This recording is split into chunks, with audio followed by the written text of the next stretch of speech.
Hello everyone, welcome to Varsity National Broadcasting. You are watching the Abramoff Hour, where we interview the people that run our country. Today we have an election special for you all. Chancellor Nixon, he is running to become President of the Republic of Varsk. And today we have some viewer submitted questions for the candidate and for our Chancellor. So Chancellor Nixon, welcome to the Abramoff Hour. It's a pleasure to have you here. Thank you. I appreciate being here. Alright, so Chancellor Nixon, first question is you've made various policies with regards to your election and you've made various promises. How do you plan to fund some of your policy proposals? So, not many people in this country know Varsk actually has a very large abundance of natural resources in this land. If we tapped even a small amount of that, not even oil or anything else, just stone and gold and such, we could easily afford to fund all these policy promises and greatly reduce any national deficit we may have. Alright, to add to that, how do you plan to fund the extraction of these resources? With that, we may go down a little bit at the start to hire, let's say, some workers to mine them and some machinery. But easily within the first 2 to 3 months of this operation, we would see our profits increasing exponentially. Alright, and how do you plan to hire these workers? Will they be from a state-owned corporation? Will they be hired privately? What will they be? They will be. It's hard to explain. They won't be necessarily working for the state, but it will be up to the corporations to send who they want to. If, say, one private mining company wants to send people to help with this operation, then they will be allowed to. But we will not be forcing anybody to work for this operation. Right, Chancellor Nixon, to move on to fiscal policy now. There have been calls from many living in Celtic and from the rest of the country to repeal the new tax plan of President Antilles. What's your stance on this? On these calls, on these proposals? I believe that there could be changes made. A full repeal would just lead to more problems than it would fixing anything. But I believe definitely with some changes to it, it could be much better than it currently is. And what changes are you proposing to the tax plan? That would still have to be worked out with cabinet members, but I can say that it would definitely put more of the tax on the big corporations and not so much on that of the everyday citizen. Alright, moving on to foreign policy now. Do you think Varsk is doing enough to help the Ukrainians in their war? In a way, yes. In another way, no. I believe that we are providing as much financial support as we could handle right now, but I also believe if we start increasing our military, we would be able to provide some military support as well. And you propose that the funding of the expanded military would be with the natural resources you proposed that we extracted earlier, correct? Funding of the military, I mean, Yeah, funding of the is military. going to be done at first by volunteer work. Is going to be considered the Minutemen of America back in the Revolutionary War, and they will be the one that will defend the Varsk land. And after that, the true once we start expanding fully, yes, it will be funded by those natural resources. Alright, moving on to President Antilles. What do you think of the man? What do you think of his presidential term? He has done very good for this country. He got us out from the monarchy. He has truly brought us our freedom and made us a superpower among this world. And what do you mean by superpower, Chancellor? I mean that despite no matter how many people have came against us, we can come back against anything. We are we are resistant to anybody that may try to tear us down because we are free. We are united. Alright, keeping on the topic of President Antilles, he's expressed his plan to move into the business sector after his presidency is over, and knowing that the Social Democratic Party is very much in favour of big business and the worker. How do you believe he'd be best able to mix his party's values of the worker and his big businesses? I believe that with President Antilles and his beliefs of how the business and the workers, that he would not be your typical CEO. He would not be, look at me, I have all of this power, but he would be truly working with everybody else in his corporation to make sure it is running the best it can. Currently, like the way the country is, the cabinet and such, he is working with all of us and the people to make sure that this country runs like a well-oiled machine. Alright, we're going to be staying on the topic of President Antilles for a while, Chancellor, so during the tenure of President Antilles, these last 8 months, he has authorised two enactments of the Security Act, which is a law that he introduced to Parliament himself. Do you believe that the Security Act is too overreaching for or grants the President far too much powers?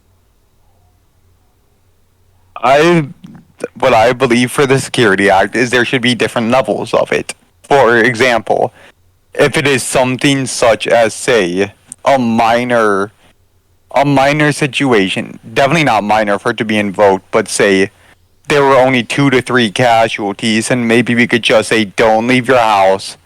There's going to be a heavy presence in the area, so on, so on. But then if there was a severe terrorist attack where there are hundreds, if not thousands, of casualties, mass chaos, and at that point it would be logical to put into place a shelter in place. You cannot leave your house for any reason, because at that point, for the time being, we don't know who is a threat and who is not until we at least secure a general area.